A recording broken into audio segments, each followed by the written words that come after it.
was coming to life. Hummingbirds were hovering over bees' hives, and way above him, huge volleys of honking geese were flying north from their winter watering grounds in the Sea of Cortez. The horse again seemed skittish. It had the beginnings of a cold muck sweat cooling on its neck. Alejandro would no doubt have said something reassuring in Spanish. He thought for a moment. "Buenos dias. Por favor," he attempted in a soothing whisper. The horse, though, was not convinced. Thaddeus didn't even know its name.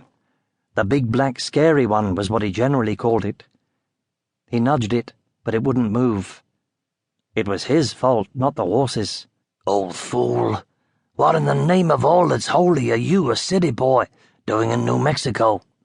he murmured rhetorically. But he knew the answer.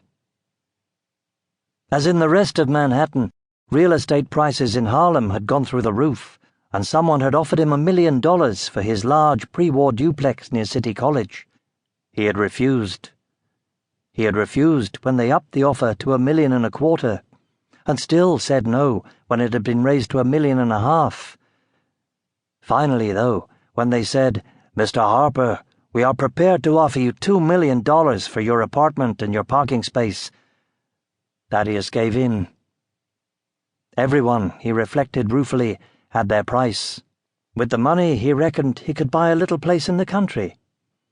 Actually, with the money, he could buy a 22-acre ranch in the Sangre de Cristos and pay a man to live there and look after the horses.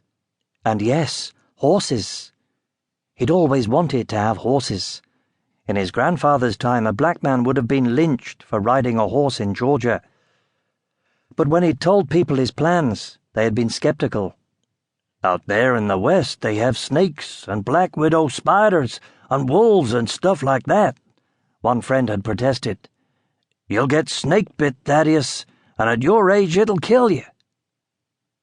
He'd laughed at that. "Well, the joke's on me now," he thought. "Here I am tracking some wild animal from the mountains. Nobody with me. Anything could happen." But he had to do it.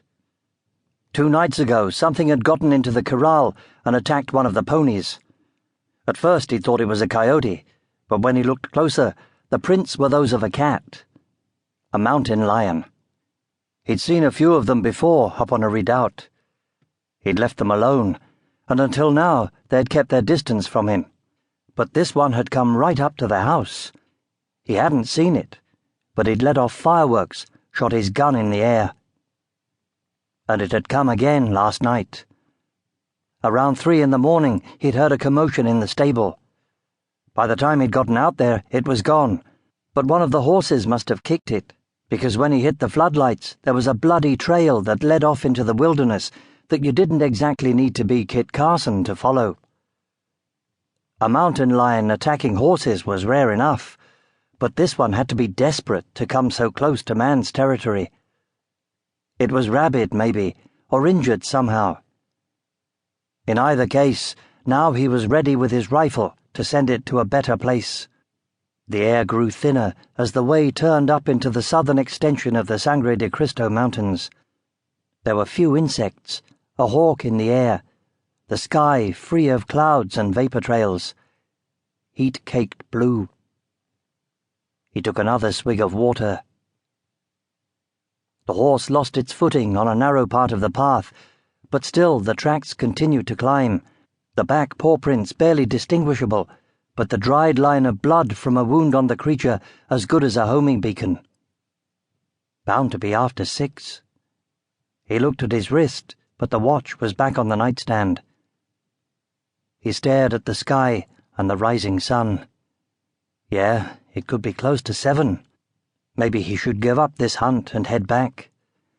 He still had to pack his suitcases for the trip to Ireland the next day, and he would need all his strength to get through the 12-hour flight from San Francisco, never mind the prospect of watching Jamie and the mysterious adoptee Wishaway for an entire week. He took off his Yankee cap and wiped the sweat from his brow. He had to think about it. "I'll track for 5 more minutes, then we'll go back," he explained to the horse. Alejandro